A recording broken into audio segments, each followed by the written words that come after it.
and a half, 11, and I practiced every day for 2 hours till I was about 19 or 20. I think I was about 20. Every day now. That means I practice more than the senseis in Japan. Okay, now, that was in 1941. That's when I quit practicing every day. Then we didn't practice for a few years, and I got drafted in the army, and I went to Japan, and I went by Tsukiji police station, and I could hear the shinai going clank, clank, clank, clank. So I said, "You're practicing Kendo?" He says, "No, we're not. We don't practice Kendo." I says, "I need uniform." So I said, "I'm going to go see." So I just walked in and stuff. And I talked to the sensei, and I says, "I'm not here to practice. Tell you to practice Kendo. I'm here to see if you're doing the proper Kendo." And then I says, "Can I come and practice?" He says, "Yes." So every Wednesday, Army, every Wednesday afternoon I'm off. So I take a case of beer and I go to practice Kendo at Tsukiji police station. I practiced there for about 6 months, and then I went to Kanazawa. And that was about a year later. And then when I went to Kanazawa, they were practicing, but then they said, "We have to quit Kendo at the police station." So I didn't practice anymore. Anyway, then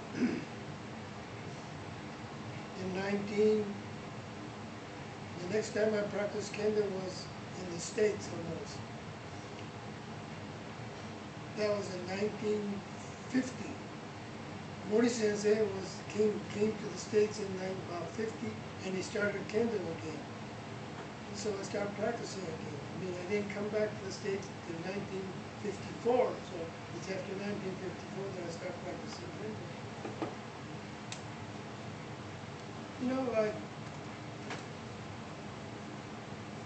Everybody they don't understand why you stand there and hit each other over the head. I said, you just try to hit somebody over the head if you want to hit it. If they know anything about it, you can't hit anything. And then I met Onuma Sensei. He'd come to the States about once or twice a year since I met him. That was in 1969. That's the first time I met him. And he asked me, "Where did I learn Kendo?" I said, "In the States." No, "Where in Japan?" I said, "I have no lessons in Kendo in Japan." Surprise. How come your Kendo is so much like the Kendo, the old time Kendo? So I said, "I don't know, that's what I learned, so I'm teaching, that's what I teach." Then, Onuma Sensei, every time he comes to the States, he'd practice with me. They have when he comes to the States, they always have a whole goodwill program, a goodwill practice session. And they say, they practice, and then at the end of the practice, they say, "Yame, stop." Onuma Sensei comes past me and says, "Now we'll practice for 5 minutes." And everybody, they never thought anything of it. Some of them don't even remember I used to practice 5 minutes for Onuma Sensei. Onuma Sensei passed away a couple of years ago now. Then he says, the only thing he said is, "I wish everybody would do Kendo like I did."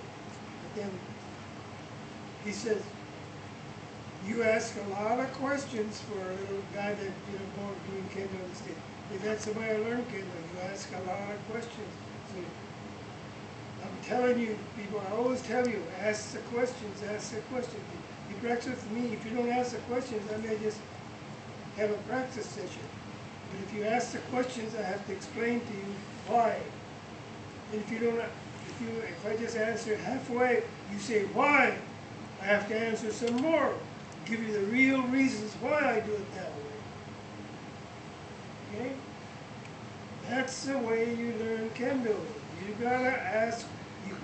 You can go practice any place, and if you just go practice and come back What did you learn? Nothing. You just practiced and came back. You practiced and came back. I think you already experienced that, right? You just experienced it. You don't ask a question, nobody says anything.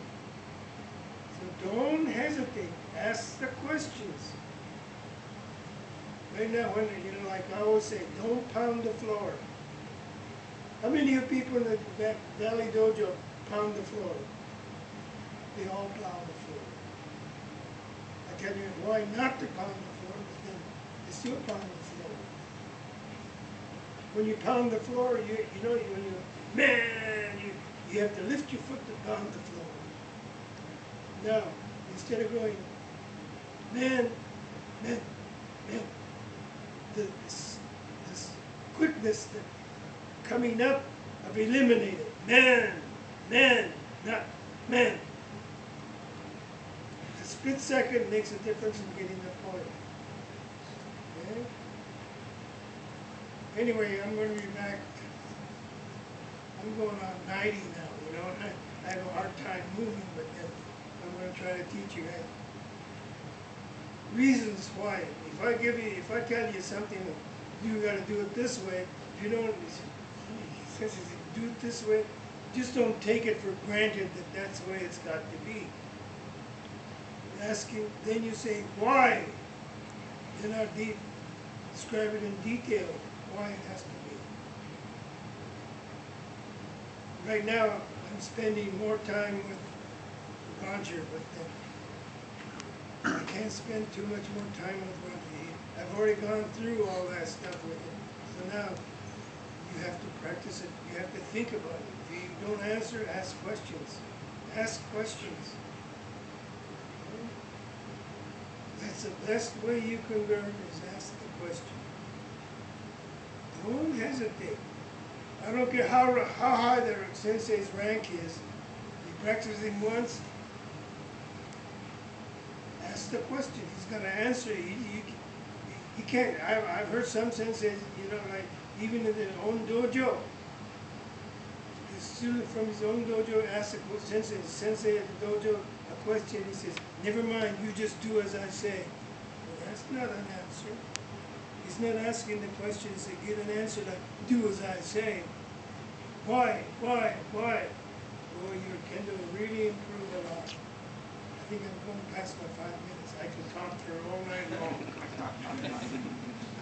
Okay?